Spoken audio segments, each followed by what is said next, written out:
Hingga Jumat 19 Juni 2020, angka terkonfirmasi positif COVID-19 sudah berada pada angka 43.000. Tiap hari ada kenaikan sampai 1000-an. Situasi ini sebetulnya menimbulkan banyak masyarakat khawatir sampai kapan kemudian COVID-19 ini akan berakhir. Beruntung pada sore hari saya telah bersama dengan Letnan Jenderal TNI Doni Munardo, Kepala Gugus Tugas Percepatan Penanganan COVID-19 yang baru selesai menjalankan video conference dengan sejumlah menteri dan para kepala daerah di gedung Badan Pusat Penanggulangan Bencana. Selamat sore, Jenderal Doni. Selamat sore, Pak Budiman. Ini publik ini agak cemas dan khawatir ya, kalau mendengarkan jumpa pers dari Dr. Yuri, 1.000, 1.300 dan lain sebagainya. Sebenarnya makna 1.000, 1.300 bagaimana mau menenangkan publik dalam konteks yang seperti itu sebetulnya? Baik, Pak Budiman, terima kasih. Pertanyaan yang menarik sekali.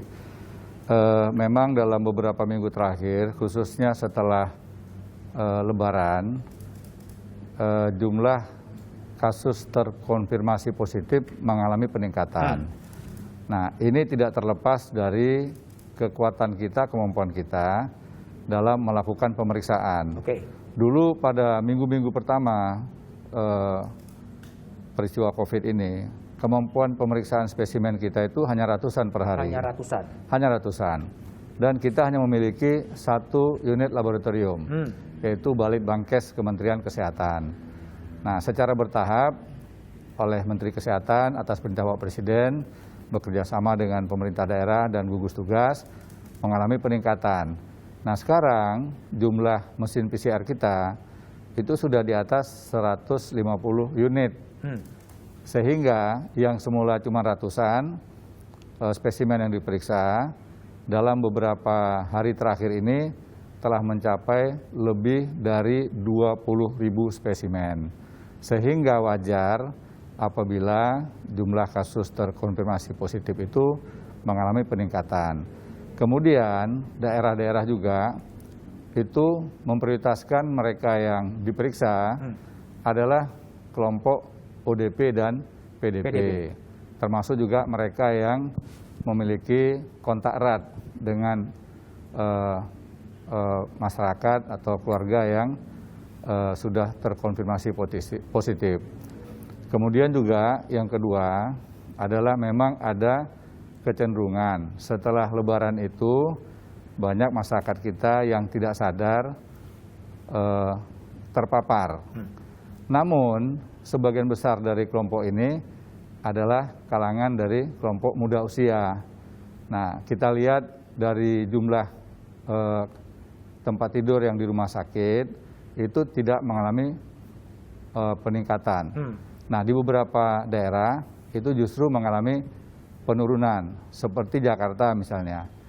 Bed occupancy ratio-nya itu yang semula pada awal atau pertengahan Maret rata-rata di atas 95%,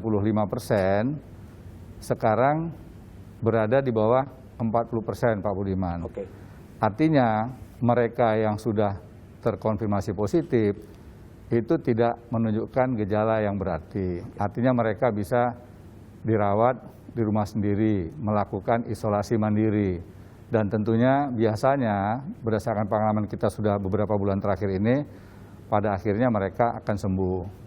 Nah, sekarang pasien-pasien yang relatif sudah agak berat dan berat sajalah yang dirawat di rumah sakit, dan pengalaman dari dokter kita pun mengalami hal yang sangat menggembirakan. Pada awal-awal kejadian, rata-rata sehari itu yang wafat itu lebih dari 100. Bahkan ada 200. Dan sekarang sudah mengalami penurunan yang sangat pesat sekali. Sehingga kita lihat data pasien yang meninggal itu sudah rata-rata di bawah 50 per hari. Kalau lihat penjelasan Jenderal Doni, berarti peningkatan 1.300, 1.200, 1.000 itu lebih karena memang orang yang ditesnya semakin banyak ya? Iya, yang dites semakin banyak, yang biasanya hanya 2.000, 3.000 orang, sekarang 20.000 orang. 20.000 orang.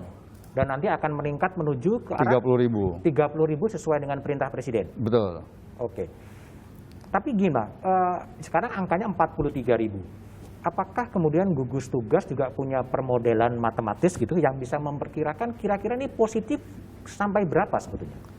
Kalau gugus tugas sendiri tidak punya tim yang mengolah permodelan. Kita mengambil sejumlah kajian dari beberapa lembaga. Tapi ternyata permodelan ini juga tidak semuanya bisa efektif. Bisa efektif. Jadi kita lihat dugaan-dugaan akan mencapai puncaknya kapan. Ya, sampai sekarang kan masih belum bisa dipastikan. Dan yang penting sekarang adalah bagaimana kita menahan laju kasus terkonfirmasi positif. Artinya apa? Kalau masyarakat semuanya disiplin, bisa menggunakan masker, bisa menjaga jarak, dan bisa cuci tangan dengan sabun menggunakan air yang mengalir, maka risiko terpaparnya kecil.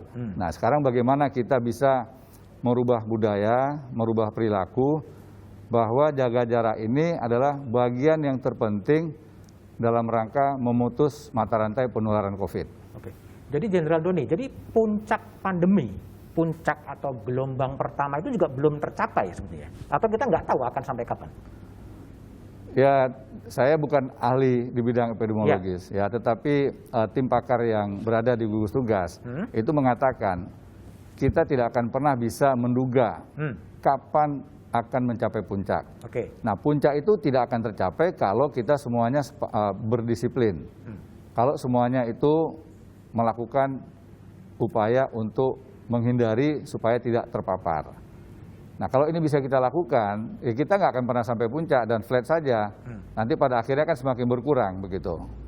Puncak tidak akan pernah kita ketahui dan durasi berapa lama pandemi itu juga tidak akan pernah bisa ketahui ya sampai kapan ini akan berakhir.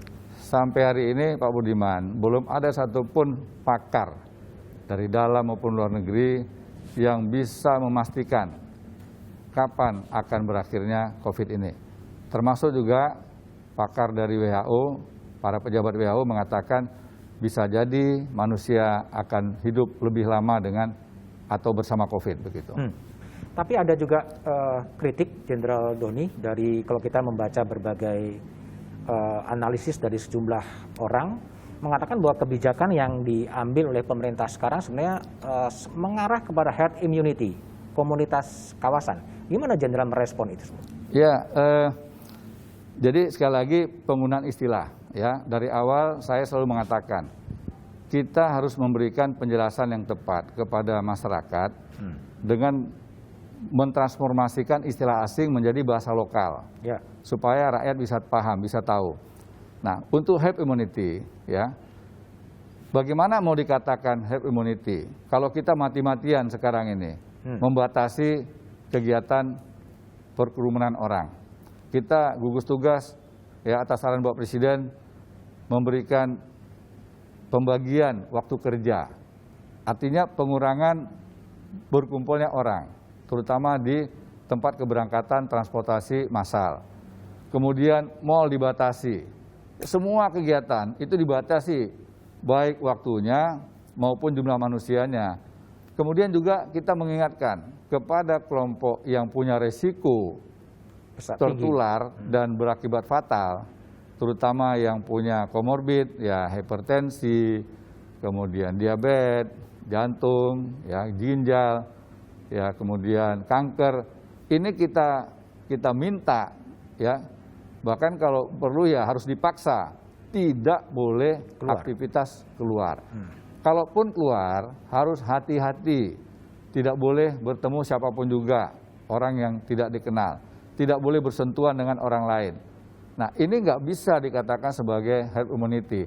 Kita pemerintah, ya gugus tugas tidak pernah membiarkan orang untuk berkumpul, berkerumun dalam waktu yang bersamaan. Karena risikonya sangat besar sekali. Jadi sekali lagi, kami mohon seluruh komponen bangsa Indonesia untuk bisa bersatu padu. Ya, kalau ada yang salah atau yang kurang, silakan berikan kritik, tetapi jangan sampai nanti kebijakan yang sudah kita buat ini jadi terganggu. Nah, masyarakat harus mendapatkan informasi yang benar, masyarakat harus mendapatkan data yang akurat. Waktunya sekarang ini adalah kita bergandengan tangan, bersatu, ya untuk menghadapi COVID. Saya disiplin, tetapi ada orang di dekat saya tidak disiplin, maka cepat atau lambat saya bisa tertular.